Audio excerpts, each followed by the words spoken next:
మధ్యాహ్నం ఫోన్ చేసేప్పటికి నాకు ఒంట్లో బాగోలేదు, కంఠం అంతా పొంగుకుపోయింది, నేను మాట్లాడలేను, మాట్లాడట్లేదు, రమ్మన్న. నేను మాట్లాడుకుంటే ఎలా వస్తాను, నేను రాలేనయ్యా అన్నాను. అదొకటే ఆయన వచ్చుంటే సభ ఇంకా విడుదలంగా ఉండేది. అలాగే ఈ సభలో ఉన్న వాళ్ళందరూ చాలా నా మీద అభిమానంతో ఆత్మీయతతో కొందరు నా శిష్యులు వచ్చారు, ఐఏఎస్ యొక్క శిష్యులు వచ్చారు, వాళ్ళు నా మీద గౌరవంతో వాళ్ళు వచ్చారు.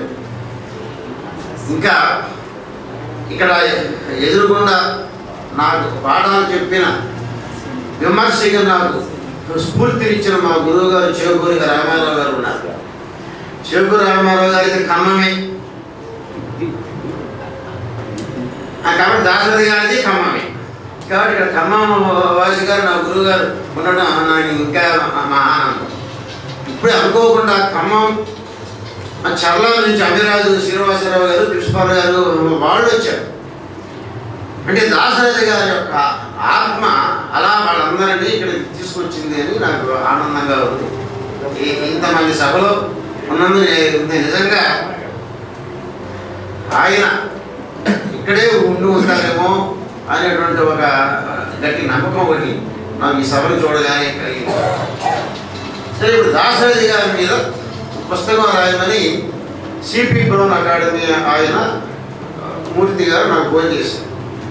అదే నేను కాదండి, నాకంటే ఇంకా ఆయనతో పరిచయం ఉన్నవాళ్ళు ఉన్నారు, పెద్దవాళ్ళు ఉన్నారు, పైగా ఇప్పుడు నేను రాయడం అనేది దాంట్లో కూడా బాగుండదు అని అన్నా.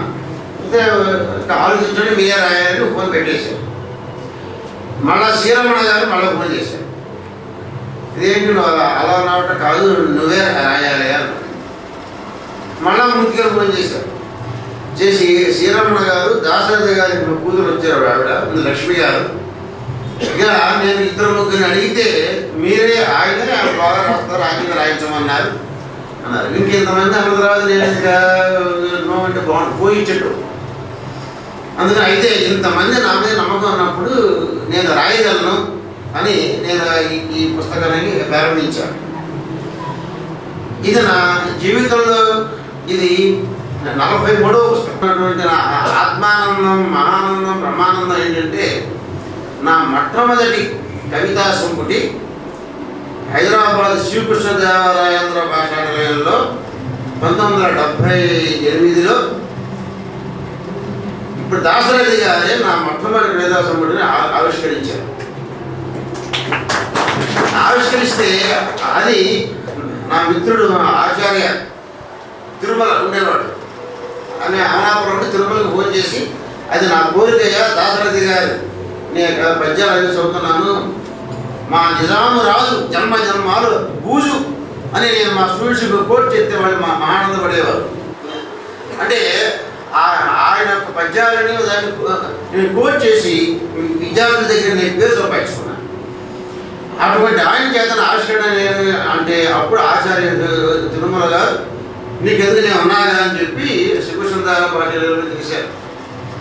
ఆయన చేత ఆవిష్కరించుకోవడమే నా అదృష్టం అనేటువంటి భావంలో ఉన్నవాడిని ఆయన మీద ఒక పుస్తకం రాయడం నా జీవితం చాలా సార్థకత చెందిందని సరే రాయాలనుకున్నాం.